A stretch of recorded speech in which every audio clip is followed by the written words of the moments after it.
We love our pet chameleons and we want them to be healthy.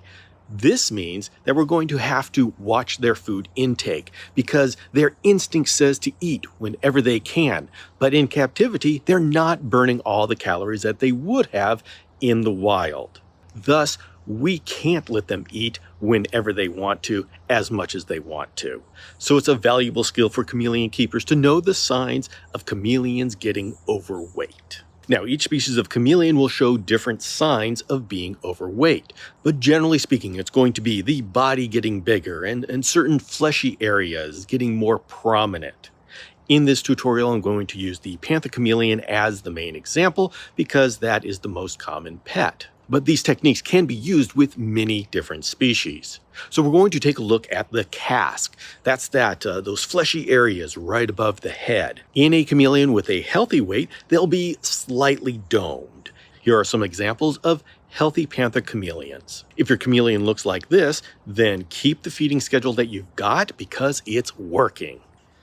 This here is an example of a chameleon that is overweight. You can see that those fleshy areas in the casque are just protruding. They're just billowing out. This is a sign that the calorie intake needs to be decreased. A chameleon that is overweight is going to have the same problems as we humans do when we are overweight. Chameleons don't have the exercise options that we do, and so the management has to be through the diet. Chameleons can be underweight as well, and you'll notice that in the casque when the casque is sunken in or concave. In this case, you're going to want to give more calories, but also you want to see if there's a problem somewhere. Why is the chameleon underweight, especially if it's eating?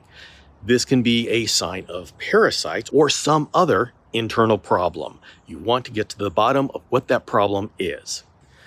Now, if you have another species of chameleon, you're going to want to look for the same general things. Many chameleons have the same casque type, including veiled chameleons, Jackson's chameleons, even the shamrock chameleons. And so you want to learn what a healthy specimen of your particular species looks like. A very good way of doing this is looking at pictures of that species in the wild. Of course, some of those could be underweight, but when you see enough of those pictures, you're going to get a pretty good idea of what your chameleon should look like. So what should you do if your chameleon is overweight or underweight? Well, the whole idea of having this measuring scale is so you will be able to tell when your chameleon is going in a certain direction. But you don't have to panic. If they are showing signs of getting overweight, you just have to pull back on the calorie intake. If your chameleon has been like this for a while, then slowly pull back on the number of feeders that you give your chameleon.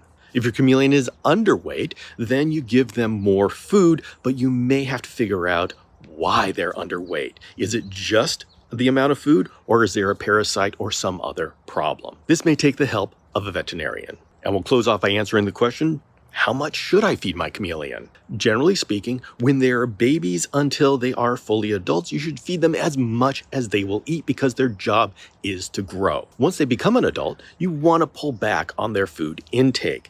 Generally speaking, I say about 3 good-sized feeder insects every other day. Of course, this is just a baseline. A small cricket versus a large dubia, that's wildly different. And so 3 to 5 is fine. And this doesn't have to be exact because you're gauging their weight by their casque. And if it gets too much, you're going to pull back on how much you feed. And if it gets too little, you're going to add more food. And of course, making sure that all of the food is nutritiously gut-loaded and appropriately supplemented is important.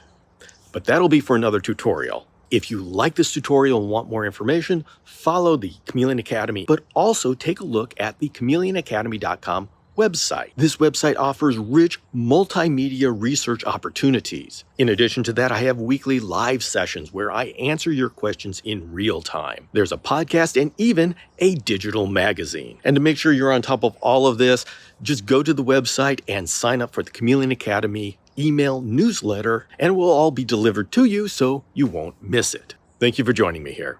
My name is Bill Strand, and I'll see you next time.